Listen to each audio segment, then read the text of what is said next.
Me desculpem pela demora para postar isso. Eu disse na aba comunidade que esse vídeo estava chegando e ainda fiquei enrolando uns bons dias antes de postar ele. Bem, eu não estava exatamente enrolando. Esse vídeo está bem grande.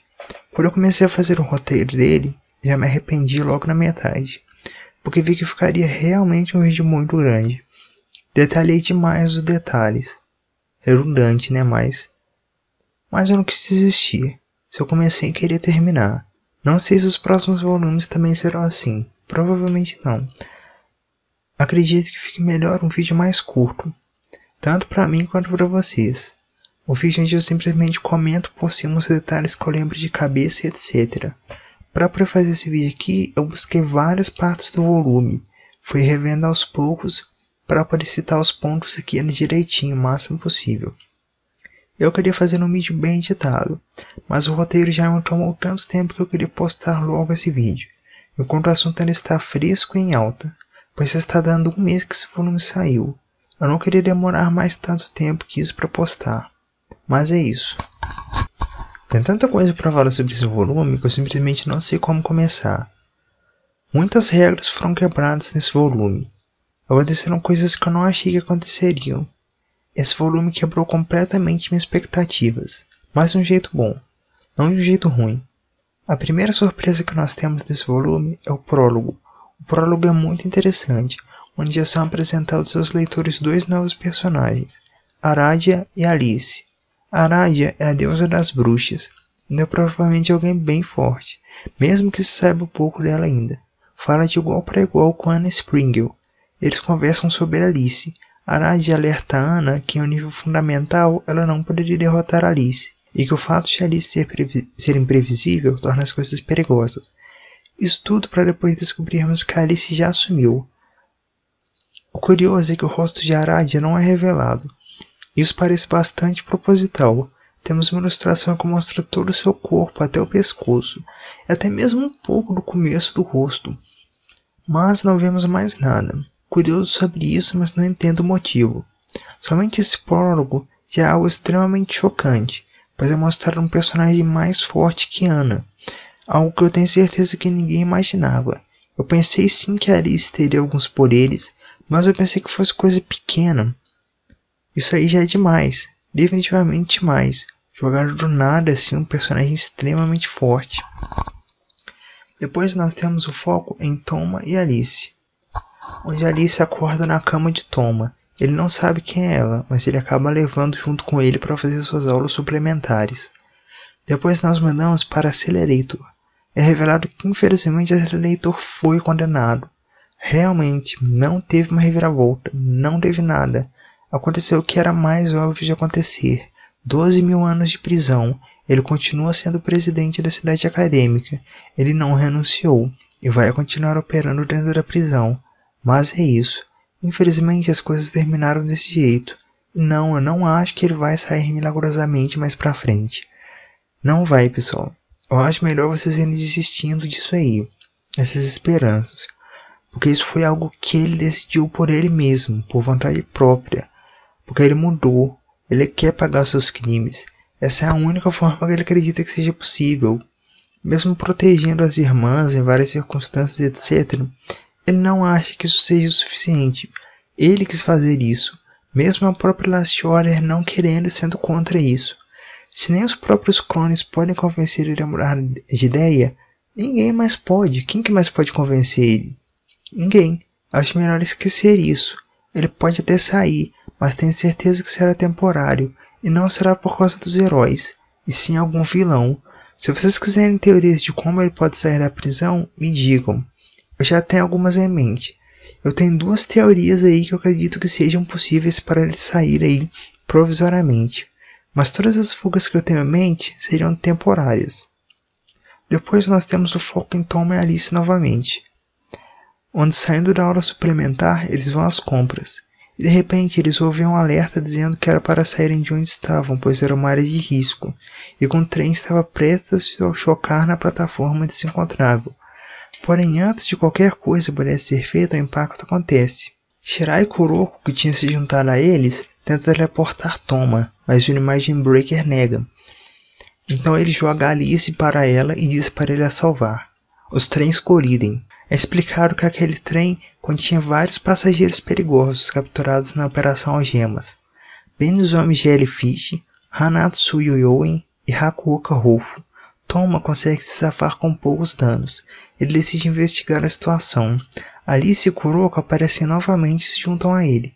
Mais tarde o grupo é atacado por Friuzan-G, o mesmo fantasma de Genesis Testament 3. O grupo depois se encontra com Hanatsu Yoyoen, uma das duas gêmeas sobreviventes, e unem forças para derrotar Friuzan-G. Não derrotaram exatamente, pois Friuzan-G estava descontrolado, pois que Hara Drench, seu criador, havia morrido apesar de ser uma boa pessoa. Morrido para salvar as crianças que tanto amava. Nada funcionava contra aquele fantasma. Nada o poderia derrotar. Não era mágico, então imagino o Breaker não funcionaria. Aquele fantasma funcionaria utilizando qualquer matéria orgânica que existisse, qualquer tecnologia, o que significa que para derrotar aquele ser monstruoso, a própria humanidade teria que deixar de existir.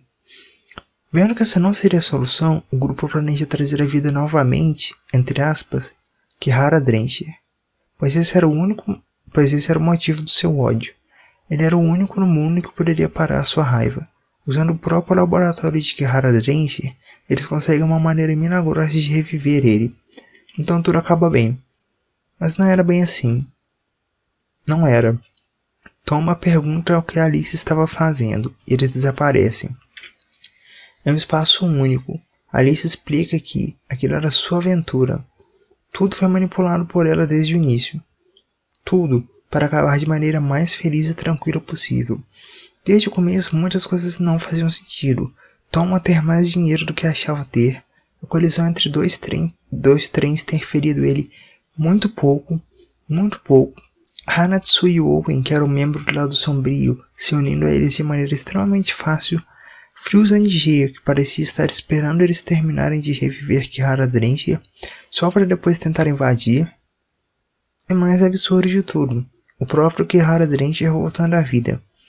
Coisa que não se vê muito nessa série. Tudo foi por Alice e seu poder. Eu deveria chamar de ridículo? Seria um eufemismo. Isso está muito além de ridículo, absurdo ou o que quer que você possa usar para explicar os poderes dessa personagem. Manipulação de realidade. Basicamente isso é o que é a magia dela. É um nível aparentemente ilimitado. Os deuses mágicos são fortes, mas eles são especializados em certas áreas. Eles não podem fazer literalmente tudo o que eles querem, mas Alice pode. Ela pode realizar qualquer coisa que ela quiser, tudo qualquer coisa. Ao sair em uma aventura com alguém, ela pode ligar diferentes ideias, leis e definições, usando sua magia para construir ponte entre eles, mesmo que isso não faça o mínimo sentido. Basicamente, se ela olha para um relógio e acha que esse relógio pode voar e falar, ele vai poder. Até mesmo todos os relógios no mundo. É isso, mesmo que o conceito não tenha o menor cabimento, ela pode fazer realidade. Ela manifesta criaturas para sua própria defesa automaticamente em uma situação onde possa ser atacada ou ferida. Mas não é para ela mesma se proteger, e sim pelo fato de que se ela fosse atingida, provavelmente ficaria com raiva e mataria seu alvo instantaneamente. Ela se defende não para se proteger, mas sim de quem a está atacando. Esse nível de poder está além de tudo que já foi apresentado nessa série. Está tão exagerado que sei lá. Sinceramente, eu não sei o que Kamashi tem em mente com isso. Se isso vai ter algum ponto fraco, o que é. Porque isso é mais forte do que qualquer personagem que já apareceu. A balança está desbalanceada. Alice diz que é uma aventura delas, ela encontrou alguém que queria se tornar um deus. Você está me dizendo que então o poder dela é tão grande que ela poderia tornar alguém um deus? Nenhum deus mágico mostrou isso até agora. Um nível tão grande. Toma recusa, no entanto, a ajuda de Alice, o que a surpreende. Mesmo que tudo tenha dado certo, ele preferia a realidade das coisas, não uma versão conveniente. E aí que outra coisa absurda acontece, que eu pensei que nunca viria nessa série. Viagem no tempo. Sim, o tempo retrocede até o incidente do trem novamente. Eu pensei que nunca veria isso. Claro, não é aquela coisa absurda, que muda tudo na série, que é igual o Flash, né? O Flash volta no tempo, não sei quem não existe, outra pessoa trocou de profissão, não sei quem brigou, não sei quem morreu, e que sabe que muda tudo. Não muda nenhum fato importante que a gente já conhece na série até agora. Somente tudo que foi vivido durante o incidente de Frozen G seria retornado ao zero. Simplesmente isso, tudo voltaria até o começo do volume. E somente Thomas lembraria disso, e Alice. Mas mesmo que seja pouca coisa, ainda é uma viagem no tempo. Coisa que eu comentei uma vez já nos vídeos que eu não acreditaria que aconteceria na série. Agora não teria caminho fácil. Na verdade das coisas, Thomas não tem tanta sorte. A queda do trem o fere gravemente. Um trepa-trepa de plástico havia entrado em seu corpo. Ele consegue se safar. E na próxima parte nós mudamos o foco para Ramazura. Deitado na UTI, 4 dias se passaram, mas ele ainda estava entre a vida e a morte. De modo que caso qualquer um dos aparelhos falhasse, isso poderia causar sua morte imediata. Takatsubo estava com ele. Seu poder detecta a presença de alguém, que não teve coragem de entrar, mas deixou uma carta e flores, dizendo que era Yomikawa Airo, pois Yomikawa foi quem deu o tiro entre aspas em Ramazura, pois estava claro que algo maior configurou para que isso acontecesse. E acaba essa parte. Thomas escuta conversas de membros antes que use atacado pelas costas e cai um caminhão de lixo. É aí que Thomas se encontra com Aleister e descobre que ele está vivo, no corpo de Coronzon. Eles têm uma discussão. Thomas diz que não deixaria Aleister se meter no que estava por vir, apesar de estar feliz em ver que ele estava vivo, pois ele mesmo saiu da cidade.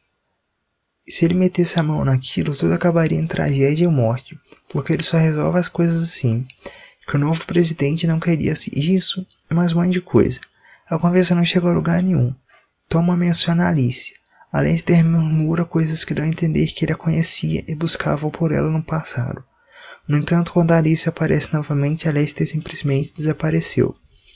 Agora o foco muda para Kuroko, que não entende como Alice está junto a ela, sendo que ela teleportou para fora da ferrovia. Então ela escuta uma conversa. Mano, essa é a parte mais importante desse volume, eu acredito. Talvez até mais importante que Alice. Eu tinha dito na aba da comunidade que esse volume tinha grandes revelações. Essa é uma delas. Tezuo Tsuzuri. É ela quem estava conversando com outra pessoa. Mas o que isso tem de mais? Tem tudo demais. Tudo. Essa personagem foi apresentada na série de Reigan. Nunca apareceu na série de Index.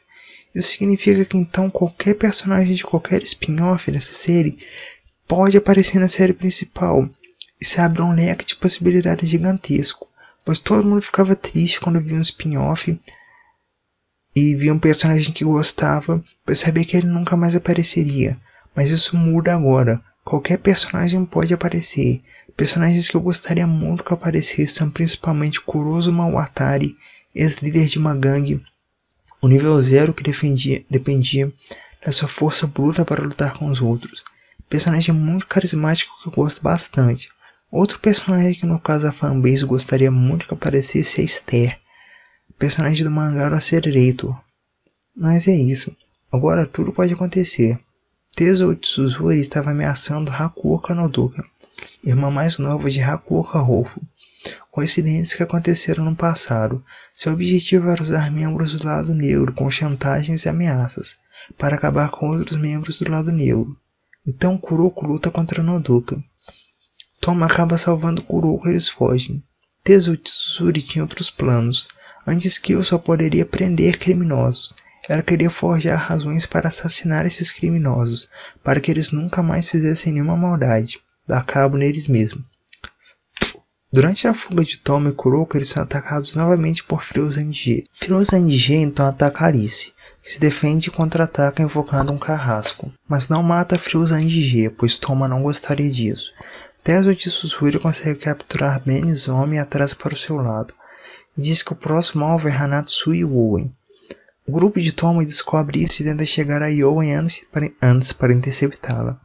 O grupo encontra Yoen e Toma se prepara para atacar, mas é atacado pelas costas.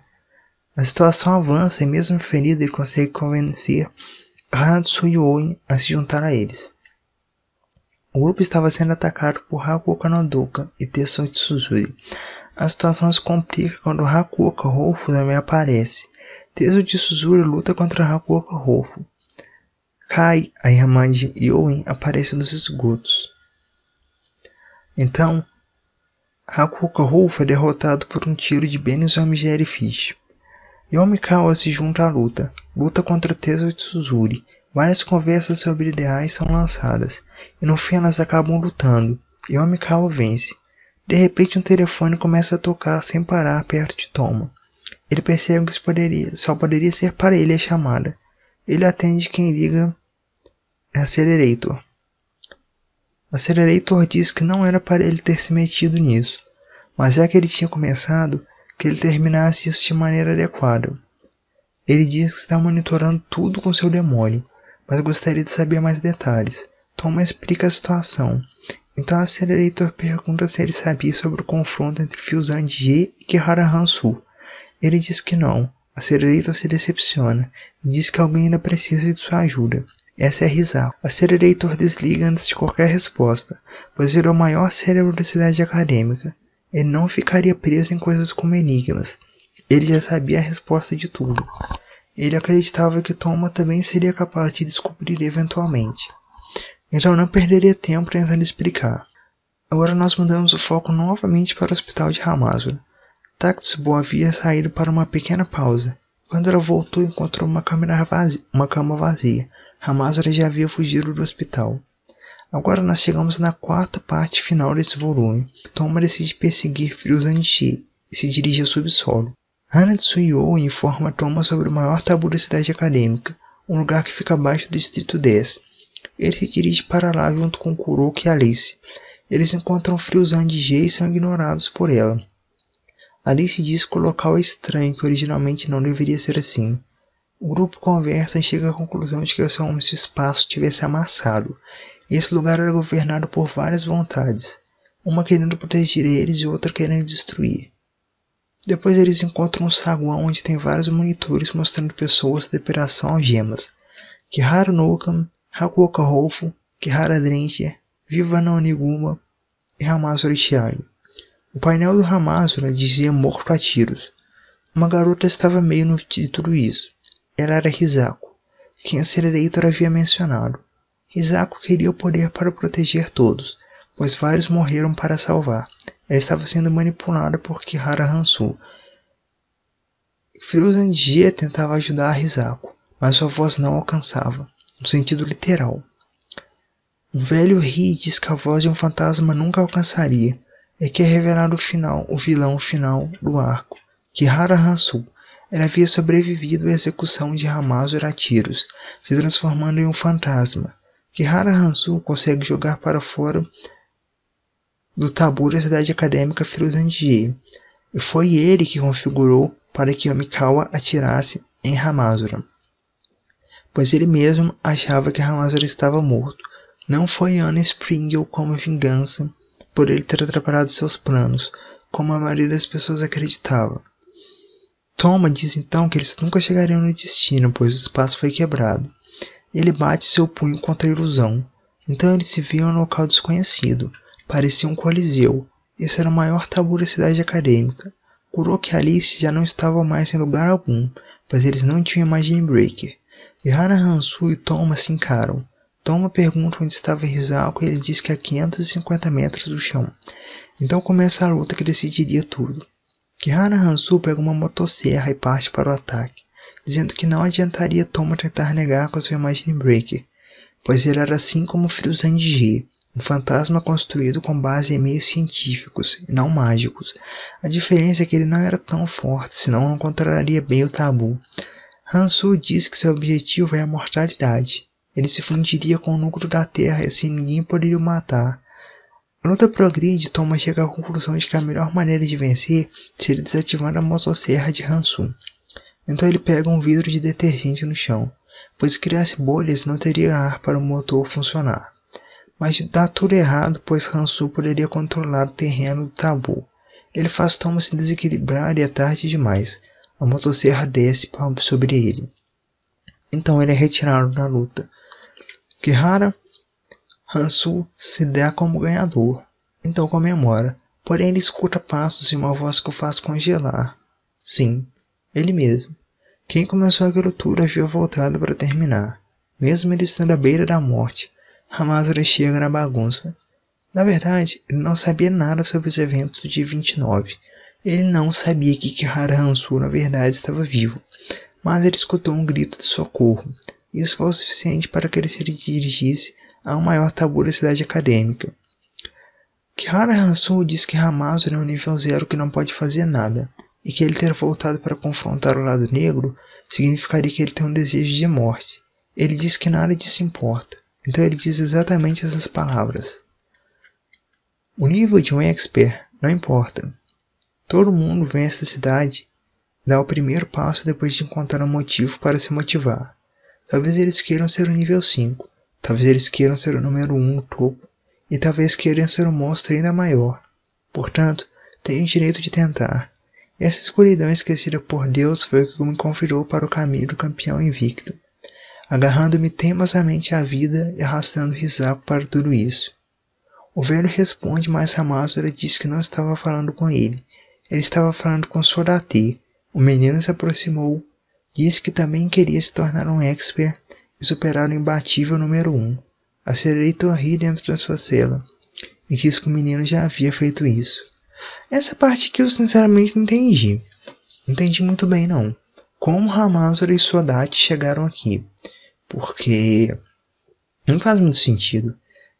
O espaço foi distorcido, etc. Tanto que o Kuroko e a Alice foram mandadas, não foram para lá, junto com o Toma. Só alguém com métodos especiais deveria ser capaz de chegar aqui.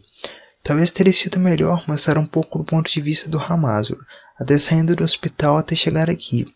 Mas o ator quis fazer desse jeito para poder a chegada dele ser uma surpresa, né? Pra gente não saber que ele estava vindo e para a gente se surpreender. Porém ficou meio esquisito. De toda forma, agora a luta muda. Hamazura e Sodate versus Kihara Hansu. Kihara Hansu novamente provoca a falta de força de Hamazura. Hamazura diz que herdou o espírito de Kihara Drencher, Vivana Oniguma e todas as outras boas pessoas do lado sombrio. Toma aparece novamente. Ele estava vivo e grita por Hamazura. Ele diz que a motosserra não é a única ameaça que Kihara Hansu tem. Ele diz que o velho está usando o local como vantagem. Hamazura joga um balde de água e transforma no próximo. Isso faz o fantasma ficar danificado. Kihara no Kan aparece e conversa com Hansu para o distrair. Hamazura joga um extintor de incêndio na esperança de inutilizar a motosserra. Não funciona. Ele protege Sodate, mesmo sabendo que ele seria morto pela motosserra. Mas algo salva. Joaninha, o androide havia voltado. Ela havia retornado. É explicado que Toma liga para Elizabeth Grosseri, mãe de Helcari, um gênio da tecnologia. Ele pergunta a ela como fazer Joaninha voltar a funcionar. Toma, Hamazura, Joaninha, Kihara Nokan e Sodate versus Kihara Hansu. Eles lutam para atrasá-lo. 545, o demônio de Accelerator aparece para convencer Hisaku a desistir do seu plano. Ela consegue. É aí que um participante inesperado aparece. Kazakiri Ryoka. É ela que derrota Hansu de vez. Frio Zangia não poderia o derrotar, pois por mais que ela fosse mais forte, suas especificações eram muito semelhantes.